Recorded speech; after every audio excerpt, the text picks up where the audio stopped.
All right. So we'll do the ranch since Frank's jumping there. Okay, so fly the fantasy. Setting winds. All right, so for those that haven't jumped at the ranch, there's the runway. This is the main landing area here, divided by a taxiway. And then you do have a field out here that's fine, but this is water. There's a water trap at this golf course. It's a nice flat field. There's this field as well on the other side of the taxiway, part of the old runway. Just keep in mind that often, if the winds are out of the north, this field is really turbulent, pretty bumpy. The ranch can get bumpy in general. I mean, unless the winds are out of the east or the west, it can get pretty bumpy. Let's say 7 knots, right? So it's sort of a medium day. Let's say the winds are kind of going a little stronger up at higher altitude, right? And they're going to gradually grade down to that. Let's exit out this way. And the pattern, of course, you're going to have to just listen to what they want you to do with the ranch. They may not want to do exactly the textbook pattern that I teach, but I think they would rather you start your final like out here and land there, so, base leg and then downwind leg, something like that. I think they'd rather you do that than plan on landing at the target, because they've had too many people overshoot and go all the way to Billy's house. This is Billy Richard's house. He gets people hitting his house too much. And there's power lines here too, and cars who can run you over. They're going to want you to be, 500 feet or something, 400 feet, like way out here, if you're going to be landing to the west. But the pattern that I'm going to fly, there we go. The pattern I'm going to fly is one to go to this target. And given this wind, I'm going to say something about here at 300 feet, about here at 600 feet, and 900 somewhere around here. And then I like to do a pattern where I start at 1200 feet directly upwind of the target. And that keeps me close to this point, right?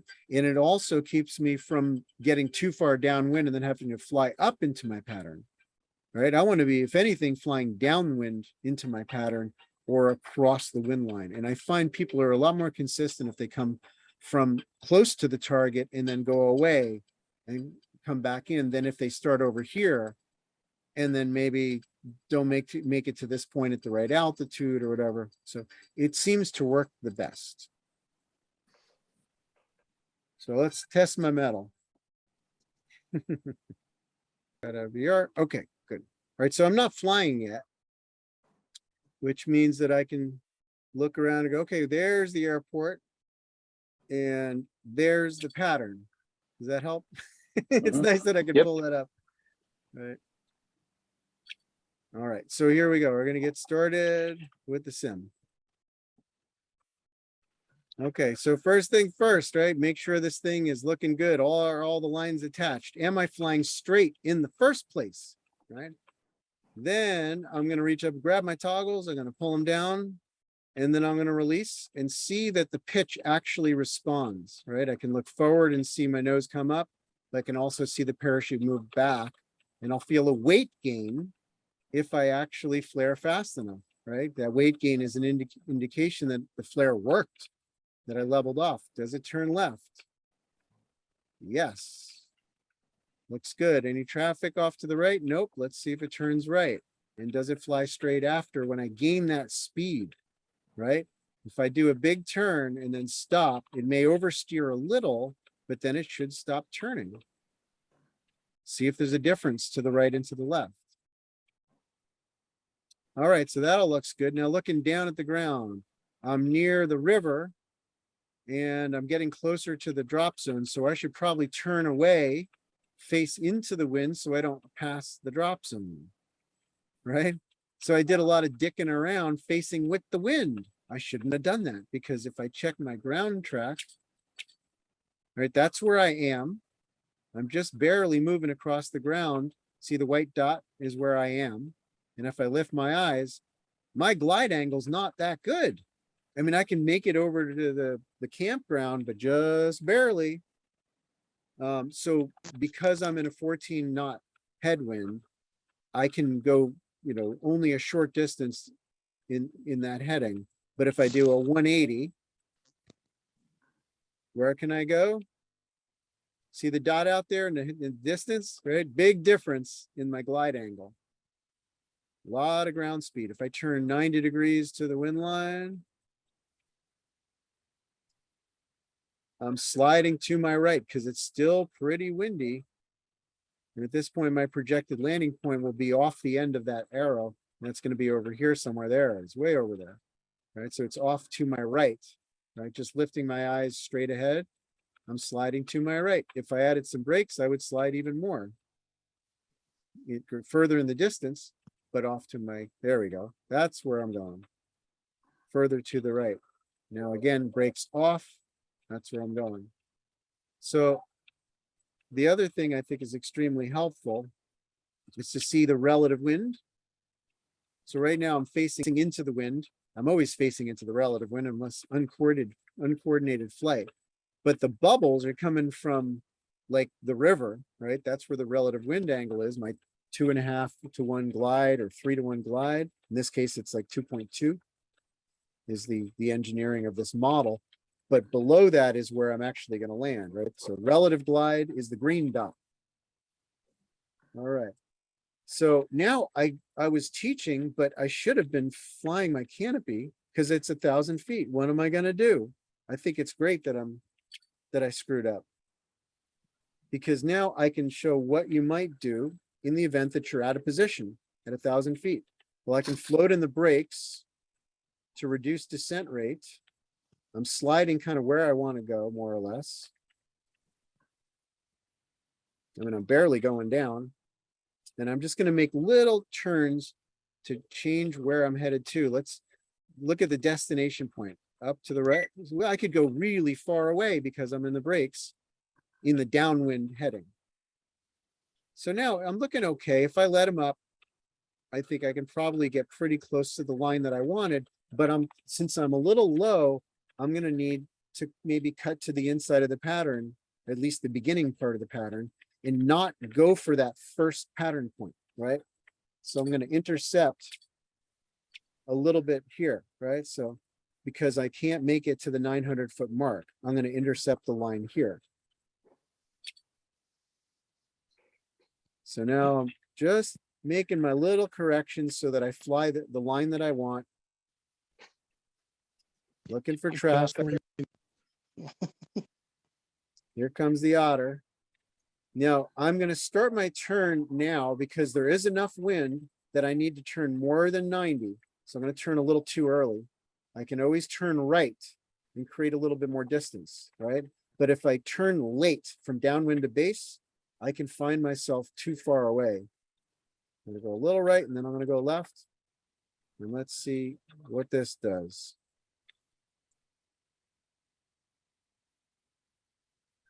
Well, that's all right. That's acceptable, huh? Yeah, it's Especially definitely acceptable. when I flare, I'm going to float a little, right?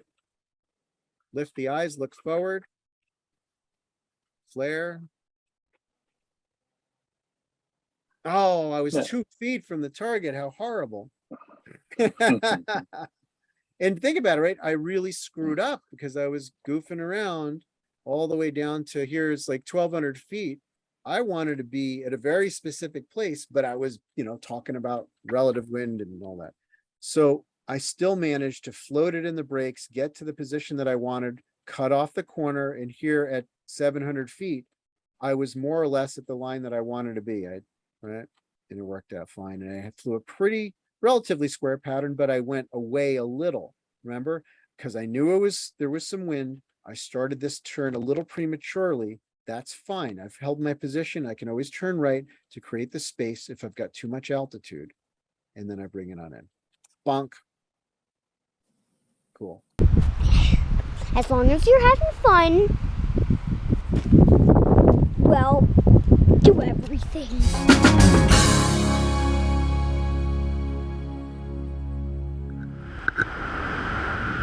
Hello, I'm Brian Germain, and I would like to help you become a better and safer skydiver.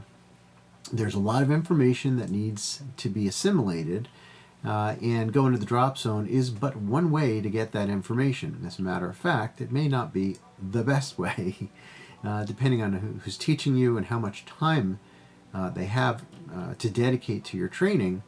You may or may not get all the information that you need in order to get through the experience safely. And so what I introduce to you today is something I created called Parachute Flight Safety. It's a video series that is 8 hours long, and we tack on some extra materials on top of the existing 7 different programs, going from the very basic information about how parachutes fly, structure and function kind of topics, all the way up through more advanced accuracy concepts and navigational concepts, and the kind of stuff that you're going to need to know. And you'll get all this information, or almost all of it, if you hang it at the drop zone all the time for the next several months. But some of you haven't even gone to the drop zone yet, and you're just sort of thinking about it. And that's the perfect time to start, right here at home. You can start down this very long path of becoming a skydiver by studying, by learning.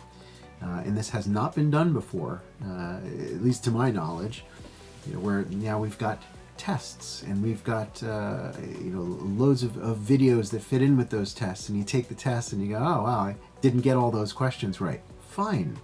Gravity doesn't grade on a curve, so I need to know all of it, and there's a time code in each of these tests where you can go back and find out in the video, not just specifically what the answer was, but what you really need to know to be able to get, kind of get that information deeply assimilated in your mind, because things happen fast up there, and surprises do occur. Boom, there's something right. I didn't think of that one. Didn't know that could happen. So that's why I do what I do.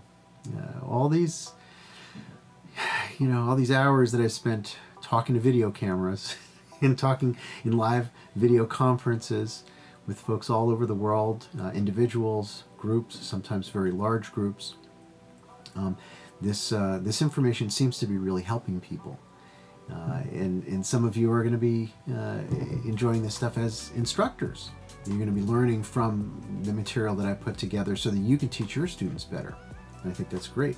That's one of my favorite aspects of teaching, is, as I say, teach the teacher stuff. And I've done that in many, many countries where they gather together all the instructors from that country, and I teach them how to teach parachute flight better, because that's really the hard part. There's lots of folks that will teach you how to fly your body in free fall. You just go to the wind tunnel, and there are amazing people who can really refine your skills in how to fly. But once the parachute's open, it gets complicated. And so that's where a guy like me comes in. All these years of designing and building parachutes and testing them out, many, many hundreds of different prototypes that I've built and tested and learned from. And so you're going to get the benefit of that information and of the empirical analysis of data that I've kind of drawn some conclusions that are different, that are distinct from what is normally taught, closer to the truth of what's actually happening, because I prefer to attack all this stuff from the perspective of science, of what is true, gleaned through actual tests, numbers, experiments, instruments, and separating out the confounding variables, so that we're not dealing in opinions, we're dealing in facts. So I hope that you take a close look at what we've got here in the Parachute Flight Safety video series on Adventure Wisdom. You can stream it, you can download it, you can even get a flash drive in the mail along with my book, which I think you'll find is very, very helpful as a companion to this program. It's called The Parachute and Its Pilot. People seem to really like it. On the 5th edition, I keep rewriting it and adding more material to it.